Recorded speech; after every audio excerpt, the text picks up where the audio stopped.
ಕನ್ನಡ ಚಿತ್ರರಂಗದಲ್ಲಿ ಯಾರು ಯಾರಿಗೆ ಬಾಸು ಗೊತ್ತಿಲ್ಲ. ಎಲ್ಲರೂ ಕೂಡ ಬಾಸ್ ಬಾಸ್ ಬಾಸ್.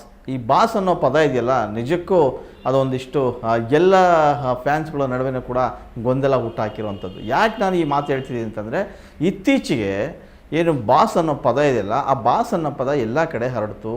ಬಾಸ್, ಆ ಬಾಸ್, ಈ ಬಾಸ್, ನಮ್ಮ boss, D boss, yes boss, D boss, D double boss, ಈ ಥರದೆಲ್ಲ ಬಾಸ್ಗಳು ಸೌಂಡಿಂಗ್ ಜಾಸ್ತಿ ಆಯಿತು.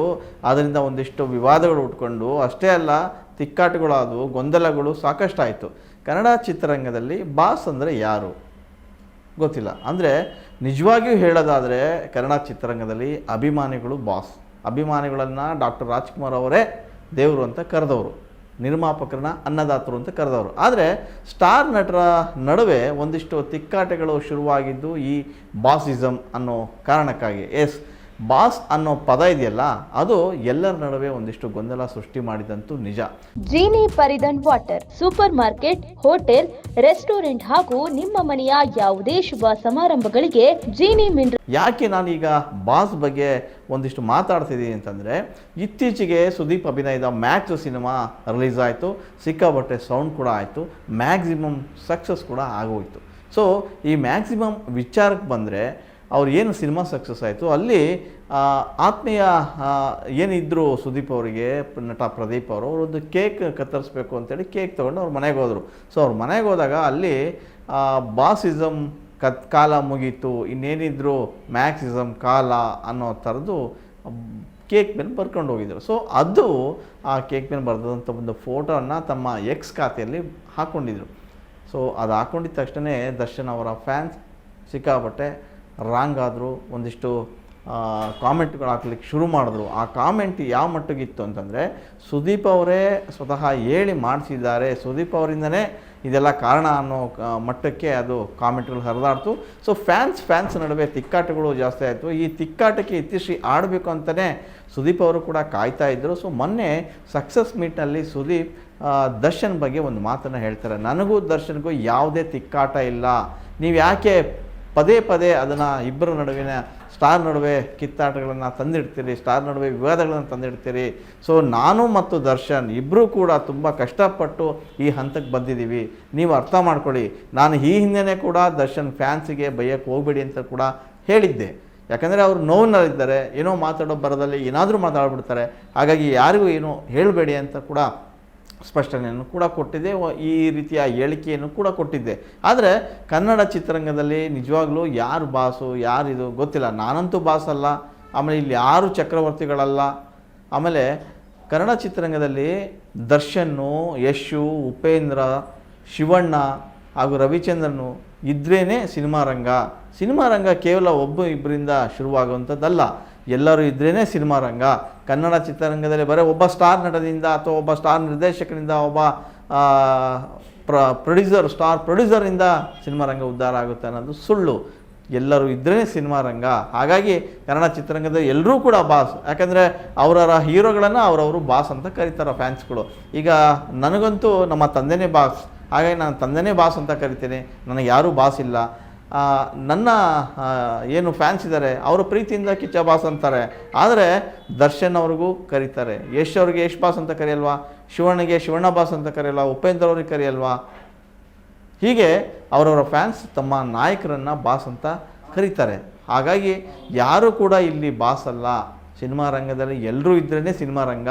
ನಾವು ಒಳ್ಳೊಳ್ಳೆ ಸಿನಿಮಾ ಮಾಡ್ತಾಯಿದ್ದೀವಿ, ಒಳ್ಳೆ ಸಿನಿಮಾ ಮಾಡಿದ ತಕ್ಷಣ ನೆಕ್ಸ್ಟು ಮತ್ತು ಇನ್ನೊಂದು ಒಳ್ಳೆಯ ಸಿನಿಮಾ ಮಾಡೋ ಕಡೆ ನಾವು ಗಮನ ಹರಿಸ್ಬೇಕೇ ವಿನಃ, ಚಿತ್ರರಂಗದ ಬೆಳವಣಿಗೆ ಕಡೆ ನಾವು ಗಮನ ಹರಿಸ್ಬೇಕೇ ವಿನಃ, ಅದು ಬಿಟ್ಟು ವಿನಾಕಾರಣ ಅವ್ರು ಹೀಗಂದ್ರು ಇವ್ರು ಹಾಗಂದ್ರು ಅನ್ನೋ ಪದಗಳನ್ನು ಬಿಡಿ, ಯಾರೋ ಏನೋ ಹೇಳಿದ್ರಂತ ವಿನಾಕಾರಣ ಅದನ್ನು ಹೆಚ್ಚು ಬೆಳೆಸಿ ಸ್ಟಾರ್ಗಳ ನಡುವೆ ಅಥವಾ ಚಿತ್ರರಂಗದಲ್ಲಿ ಒಡಕನ್ನು ಮಾಡೋದು ಬೇಡ ಅನ್ನೋ ಅರ್ಥದಲ್ಲಿ ಸುದೀಪ್ ಅವರು ಸ್ಪಷ್ಟನೆಯನ್ನು ಕೊಟ್ಟಿದ್ದಾರೆ. ಅಂದರೆ ಏನು ಕೇಕ್ ಮೇಲೆ ಬರವಣಿಗೆ ಬರೆದಿತ್ತು, ಬಾಸಿಸಮ್ ಕಾಲ ಮುಗಿತು, ಮ್ಯಾಕ್ಸಿಮಮ್ ಕಾಲ ಶುರುವಾಯಿತು ಅಂತ ಏನು ಬರೆದ್ರು, ಅದಕ್ಕೆ ಕ್ಲಾರಿಟಿ ಕೊಡುವಂಥ ಪ್ರಯತ್ನವನ್ನು ಸುದೀಪ್ ಅವರು ಮಾಡಿದ್ದಾರೆ. ಅಷ್ಟೇ ಅಲ್ಲ, ಸುದೀಪ್ ಅವರು ಒಂದು ಸೂಕ್ಷ್ಮವಾಗಿ ಒಂದು ಮಾತನ್ನು ಹೇಳಿದ್ದಾರೆ. ನಾನು ಮತ್ತು ದರ್ಶನ್ ಇಬ್ಬರೂ ಕೂಡ ಕಷ್ಟಪಟ್ಟು ಈ ಹಂತಕ್ಕೆ ಬಂದಿದ್ವಿ. ಅಂದರೆ ದರ್ಶನ್ ಇಬ್ಬರೂ ಕೂಡ ಗೆಳೆಯರಾಗಿದ್ದರೂ ಕೂಡ ಅವರಿಬ್ಬರು ಕಷ್ಟಪಟ್ಟು ಈ ಹಂತಕ್ಕೆ ಬಂದಿದ್ದೀವಿ. ಈ ಹಂತಕ್ಕೆ ಬಂದಾಗ ಈ ರೀತಿಯ ಮಾತುಗಳೆಲ್ಲ ಯಾಕೆ, ಯಾರೂ ಬಾಸಲ್ಲ ಅನ್ನೋದನ್ನು ಅರ್ಥ ಪಡಿಸುವಂಥ ಪ್ರಯತ್ನವನ್ನು ಅವ್ರು ಮಾಡಿದ್ದಾರೆ. ಹಿಂದೆ ಕೂಡ ಎಷ್ಟೋ ಸರಿ ಒಂದಿಷ್ಟು ವಾದ ವಿವಾದಗಳು ಬಂದಿದ್ವು ಇಬ್ಬರ ನಡುವೆ. ಸೊ ಅದಕ್ಕೊಂದಿಷ್ಟು ಕ್ಲಾರಿಟಿಗಳನ್ನ ಈಗ ಸುದೀಪ್ ಅವರು ಕೊಟ್ಟಿದ್ದಾರೆ. ಅದೇನೇ ಇದ್ದರೂ ನನ್ನ ನಡುವೆ ಮತ್ತು ದರ್ಶನ್ ನಡುವೆ ಯಾವುದೇ ಗೊಂದಲ ಬೇಡ, ತಿಕ್ಕಾಟಗಳಿಲ್ಲ ಅನ್ನೋದನ್ನು ಸ್ಪಷ್ಟವಾಗಿ ಸುದೀಪ್ ಅವರು ಮತ್ತೆ ಅದನ್ನು ಪುನರುಚ್ಚರಿಸಿದ್ದಾರೆ. ಒಂದಂತೂ ನಿಜ, ನಾನು ಯಾರಿಗೂ ಕೂಡ ಟಾಂಗ್ ಕೊಡೋಕ್ಕೆ ಹೋಗಲ್ಲ. ಟಾಂಗ್ ಕೊಡೋದ್ರಲ್ಲಿ ಏನು ಅರ್ಥ ಇದೆ? ನಾನು ಯಾಕೆ ಕೊಡಲಿ? ಸೊ ನನ್ನ ಸಿನಿಮಾ ಆಯಿತು, ನನ್ನ ಕೆಲಸ ಆಯಿತು, ನನ್ನ ಪಾಡಿಗೆ ನಾನು ಇರ್ತೀನಿ, ಯಾರ ಬಗ್ಗೆಯೂ ನಾನು ಮಾತಾಡೋಕ್ಕೆ ಹೋಗಲ್ಲ. ಸೊ ವಿನಾಕಾರಣ ಈ ರೀತಿಯ ಪದ ಬಳಕೆಯಿಂದ ಎಲ್ಲ ಕಡೆ ಗೊಂದಲ ಸೃಷ್ಟಿ ಮಾಡೋದು ಬೇಡ. ಹಾಗಾಗಿ ಅವ್ರ ಫ್ಯಾನ್ಸ್ ಕೂಡ ಇದನ್ನು ಅರ್ಥ ಮಾಡಬೇಕು. ಸುದೀಪ್ ಅವರ ಫ್ಯಾನ್ಸು ಅಷ್ಟೇ ಅಲ್ಲ, ಉಳಿದಂಥ ಎಲ್ಲ ಸ್ಟಾರ್ ಫ್ಯಾನ್ಸ್ಗಳು ಕೂಡ ಸುದೀಪ್ ಅವರ ಮಾತನ್ನು ತುಂಬ ಸೂಕ್ಷ್ಮವಾಗಿ ಗಮನಿಸಬೇಕಾಗ್ತದೆ. ಸೊ ನಾನೇ ಇದನ್ನು ಹಚ್ಚಿಕೊಟ್ಟು ನಾನೇ ಟ್ಯಾಂಕ್ ಕೊಡೋಕ್ಕಾಗುತ್ತಾ ಅನ್ನೋದು ಸುದೀಪ್ ಅವರ ಪ್ರಶ್ನೆ. ಯಾಕೆಂದರೆ ಒಂದಿಷ್ಟು ಗೊಂದಲಗಳಿದ್ದು ಸುದೀಪ್ ನಡುವೆ ಅಥವಾ ದರ್ಶನ್ ನಡುವೆ ಇನ್ನೂ ಕೂಡ ಮುನಿಸುಗಳಿದೀವ, ಕೋಪಗಳಿದೆಯಾ ಅಂತ ಸುದೀಪ್ ಅವಾಗವಾಗ ಹೇಳ್ತಾನೆ ಇದ್ದರು. ಸೊ ಯಾರ ಬಗ್ಗೆಯೂ ನಾನು ಮಾತಾಡೋಕ್ಕೆ ಹೋಗೋದಿಲ್ಲ. ಅವರವರ ಕಷ್ಟ, ಅವರವರ ನೋವು ಎಲ್ಲರಿಗೂ ಇದ್ದೇ ಇರುತ್ತೆ. ಸೊ ಆ ನೋವಿನಲ್ಲಿ ನಾವು ಮಾತಾಡಿ ಇನ್ನೊಂದು ಯಾಕೆ ಕಂದಕ ಸೃಷ್ಟಿ ಮಾಡಬೇಕು ಅನ್ನೋ ಅರ್ಥದಲ್ಲಿ ಹೇಳ್ತಾಯಿದ್ರು. ಆದರೆ ಸುದೀಪ್ ಅವರು ಒಂದು ರೀತಿಯಾದಂಥ ಎಲ್ಲ ಫ್ಯಾನ್ಸ್ಗಳ ನಡುವೆ ಒಂದಿಷ್ಟು ಸಣ್ಣ ಪ್ರಶ್ನೆಗಳು ಇದ್ವು. ಸೊ ಇಬ್ಬರ ನಡುವೆ ಸಾಕಷ್ಟು ತಿಕ್ಕಾಟಗಳಿರುವೆ, ಇಬ್ಬರು ಕಿತ್ತಾಡ್ತಾ ಇದ್ದಾರೆ. ಸೊ ಅವ್ರವ್ರ ಫ್ಯಾನ್ಸಿಗೆ ಆಗ್ತಾ ಇಲ್ಲ ಅಂತ. ಆದರೆ ಇದಕ್ಕೆ ಒಂದು ಕ್ಲಾರಿಟಿ ಕೊಡಬೇಕು ಅನ್ನೋ ಕಾರಣಕ್ಕೆ ಅದು ಹೊಸ ವರ್ಷದ ಆಗಮನ ಮತ್ತು ಏನು ಈ ವರ್ಷ ಏನು ಕಳೆದು ಹೋಗ್ತಾ ಇದೆ ಆ ಮಧ್ಯೆ ಸುದೀಪ್ ಅವರು ಒಂದು ಸ್ಪಷ್ಟನೆ ಕೊಡಬೇಕಂತಲೇ ತೀರ್ಮಾನಿಸಿದ್ರು ಅನಿಸುತ್ತೆ. ಸೊ ನಾನು ದರ್ಶನ್ ತುಂಬ ಕಷ್ಟಪಟ್ಟು ಬಂದಿದ್ದೀವಿ, ಅದನ್ನು ನೆನಪಲ್ಲಿ ಇಟ್ಕೊಳ್ಳಿ. ಹಾಗಾಗಿ ಯಾರು ಕೂಡ ನಮ್ಮಿಬ್ಬರ ನಡುವೆ ಒಂದು ತಿಕ್ಕಾಟ ಆಗಲಿ ಗೊಂದಲ ಆಗಲಿ ತರುವಂಥದ್ದು ಬೇಡ ಅನ್ನೋದನ್ನು ಸುದೀಪ್ ಅವರು ಸ್ಪಷ್ಟವಾಗಿ ಹೇಳಿದ್ದಾರೆ. ಸೊ ಮುಂದಿನ ದಿನಗಳಲ್ಲಿ ಕೂಡ ಒಳ್ಳೊಳ್ಳೆಯ ಸಿನಿಮಾ ಮಾಡುವತ್ತ ನಾವು ಗಮನ ಹರಿಸಬೇಕು. ಕನ್ನಡ ಚಿತ್ರರಂಗವನ್ನು ಬೇರೆ ಮಟ್ಟಕ್ಕೆ ತರುವಂಥ ಪ್ರಯತ್ನವನ್ನು ನಾವೆಲ್ಲರೂ ಕೂಡ ಮಾಡಬೇಕು. ಬರೀ ಕನ್ನಡ ಚಿತ್ರರಂಗ ಒಬ್ಬ ಸುದೀಪ್ ಅಥವಾ ಇನ್ನೊಬ್ಬ ಹೀರೋಯಿನಿಂದ ಆಗುವಂಥದ್ದಲ್ಲ. ಅದು ನಿಜ. ಸುದೀಪ್ ಅವರು ಏನು ಹೇಳಿದರೆ ಅದು 100% ಸತ್ಯ. ಯಾಕಂದರೆ ಒಂದು ಚಿತ್ರರಂಗ ಅನ್ನೋದು ಎಲ್ಲರೂ ಇದ್ದಾಗ ಮಾತ್ರ ಅದು ಶುರುವಾಗೋದು. ಎಲ್ಲೋ ಹೊಸಬ್ರಿಂದ ಸಿನಿಮಾ ರಂಗ ವ್ಯಾಪಾರ ವಹಿವಾಟು ಆಗ್ತಾಯಿದೆ, ನಿಜ ಅದು. ಯಾಕಂದರೆ ಸ್ಟಾರು 2 ವರ್ಷಕ್ಕೊಂದು ಸಿನಿಮಾ ಮಾಡ್ತಾರೆ, 3 ವರ್ಷಕ್ಕೊಂದು ಸಿನಿಮಾ ಮಾಡ್ತಾರೆ. ಹಾಗಾಗಿ ಕನ್ನಡ ಚಿತ್ರರಂಗ ಆ ಮಟ್ಟಕ್ಕೆ ವ್ಯಾಪಾರ ವಹಿವಾಟು ಆಗುತ್ತಾ, ಅದು ಪ್ರಶ್ನೆ ಇತ್ತು. ಕನ್ನಡದಲ್ಲಿ ಸುಮಾರು 200+ ಸಿನಿಮಾಗಳು ರಿಲೀಸ್ ಆಗ್ತಾಯಿದೆ ಪ್ರತಿ ವರ್ಷ. 200+ ಸಿನಿಮಾದಲ್ಲಿ ಮ್ಯಾಕ್ಸಿಮಮ್ 10-15 ಸಿನಿಮಾ ಮಾತ್ರ ಸ್ಟಾರ್ ಸಿನಿಮಾಗಳು ಬರ್ತವೆ. ಉಳಿದಂತೆ ಬರುವ ಎಲ್ಲ ಸಿನಿಮಾಗಳು ಕೂಡ ಹೊಸಬ್ರೆ, ಹೊಸ ಪ್ರತಿಭೆಗಳು ಇಲ್ಲಿ ಕನ್ನಡ ಇಂಡಸ್ಟ್ರಿ ಬಂದಾಗ ಮಿನಿಮಮ್ 1 ಕೋಟಿ 2 ಕೋಟಿ 3 ಕೋಟಿ ಅವರು ಬಜೆಟ್ ಹಾಕಿದರೂ ಕೂಡ 400-500 ಕೋಟಿ ವ್ಯಾಪಾರ ವಹಿವಾಟು ಕನ್ನಡ ಚಿತ್ರರಂಗದಲ್ಲಿ ಆಗ್ತಾಯಿದೆ. ಸೊ ಇದೆಲ್ಲದೂ ಕೂಡ ಹೊಸ ಪ್ರತಿಭೆಗಳಿಂದನೇ ಅನ್ನೋದನ್ನು ಕೂಡ ನೆನಪಲ್ಲಿ ಇಟ್ಕೋಬೇಕು. ಅದೇನೇ ಇರಲಿ, ಸುದೀಪ್ ಅವರು ಒಂದು ಕ್ಲಾರಿಟಿ ಕೊಡುವಂಥ ಕೆಲಸವನ್ನು ಈಗ ಮಾಡಿದ್ದಾರೆ. ಇನ್ನು ಮುಂದಾದರೂ ಅವರವರ ಫ್ಯಾನ್ಸ್ಗಳು ಯಾರು ಕೂಡ ಬಾಸಿಸಮ್ ಅನ್ನೋದೇ ಬಾಸಿಸಮ್ ಪದವನ್ನು ಬಿಟ್ಟು ಸೊ ಕನ್ನಡ ಚಿತ್ರರಂಗದ ಎಲ್ಲ ಸ್ಟಾರ್ ಒಂದೇ ಅನ್ನೋದನ್ನು ನೋಡ್ಕೋಬೇಕು. ಆಮೇಲೆ ಸುದೀಪ್ ಒಂದು ಮಾತನ್ನು ಹೇಳಿದರು, ನನ್ನ ಫ್ಯಾನ್ಸ್ ಎಲ್ಲ ಸ್ಟಾರ್ಗಳ ಸಿನಿಮಾಗಳನ್ನು ನೋಡ್ತಾರೆ. ಅದು ನಿಜವಾಗ್ಲೂ ಒಂದು ಒಳ್ಳೆಯ ಬೆಳವಣಿಗೆ. ಯಾಕಂದರೆ ಸುದೀಪ್ ಅವರ ಫ್ಯಾನ್ಸ್ ಕೂಡ ಎಲ್ಲೂ ಕೂಡ ಬೇರೆ ರೀತಿಯ ದ್ವಂದ್ವ ಇದಕ್ಕೆ ಹೋಗಲಿಲ್ಲ. ಆಮೇಲೆ ವಿನಾಕಾರಣ ಇವರ ವಿವಾದಗಳನ್ನು ಎಬ್ಬಿಸೋದಕ್ಕೆ ಕಾರಣ ಆಗಲಿಲ್ಲ.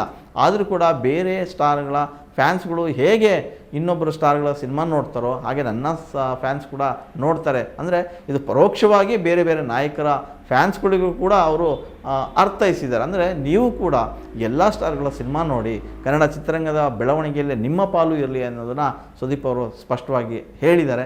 ಅದೇನಿರಲಿ, ಮ್ಯಾಕ್ಸ್ ಈ ವರ್ಷದ ಒಂದು ಸೂಪರ್ ಡೂಪರ್ ಸಿನಿಮಾ, ಒಂದು ಹಿಟ್ ಸಿನಿಮಾ ಕೊಟ್ಟಂಥ ಸುದೀಪ್ ಅವರು ಒಂದು ಕ್ಲಾರಿಟಿಯನ್ನು ಕೊಟ್ಟಿದ್ದಾರೆ. ಸೊ ಮುಂದಿನ ದಿನಗಳಲ್ಲಿ ಸುದೀಪ್ ಮತ್ತು ದರ್ಶನ್ ಒಂದಾಗ್ತಾರೆ ಅನ್ನೋ ಮಾತುಗಳು ಕೂಡ ಕೇಳಿಬರ್ತವೆ. ಅದೇನೇ ಇರಲಿ, ಕನ್ನಡ ಚಿತ್ರರಂಗ ಚೆನ್ನಾಗಿರುತ್ತೆ ಅಥವಾ ಕನ್ನಡ ಚಿತ್ರರಂಗ ಬೆಳವಣಿಗೆ ಇನ್ನಷ್ಟು ದೊಡ್ಡ ಮಟ್ಟಕ್ಕೆ ಹೋಗುತ್ತೆ ಅನ್ನೋದಾದರೆ ದರ್ಶನ್ ಮತ್ತು ಸುದೀಪ್ ಒಂದಾಗೋದ್ರಲ್ಲಿ ಅರ್ಥ ಇದೆ ಅಂತ ಅನಿಸುತ್ತೆ. ಸೊ ಮುಂದಿನ ಏನು ಸಿನಿಮಾಗಳು ಬರ್ತವೆ ಆ ಸಿನಿಮಾಗಳ ಮೂಲಕ ಕನ್ನಡ ಚಿತ್ರರಂಗ ಮತ್ತಷ್ಟು ಉಜ್ವಲಿಸಲಿ ಪ್ರಜ್ವಲಿಸಲಿ ಅಂತ ಭಾಳಷ್ಟು ಜನ ಕೂಡ ಕಾಯ್ತಾ ಇದ್ದಾರೆ.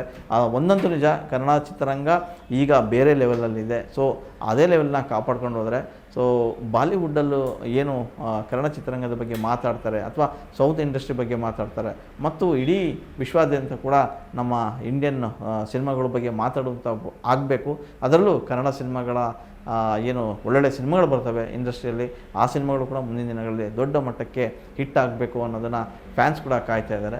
ಸೊ ಸುದೀಪ್ ಹೇಳಿದ್ದನ್ನು ಅವರ ಅರ್ಥವನ್ನು ಅರ್ಥ ಮಾಡಿಕೊಂಡ್ರೆ ಖಂಡಿತವಾಗ್ಲೂ ಕನ್ನಡ ಚಿತ್ರರಂಗದಲ್ಲಿ ಬೇರೆ ಸ್ಟಾರ್ಸ್ಗಳ ಫ್ಯಾನ್ಸ್ಗಳು ಇತರೆ ಸ್ಟಾರ್ಸ್ಗಳ ಫ್ಯಾನ್ ನಡುವೆ ತಿಕ್ಕಾಟ ಒದ್ದಾಟ ಮತ್ತು ಏನು ಈ ಕಾಮೆಂಟ್ಸ್ ಕಾದಾಟದ ಮಾಡದೇ ಇರಲಿ ಅನ್ನೋದು ನಮ್ಮ ಆಶಯ.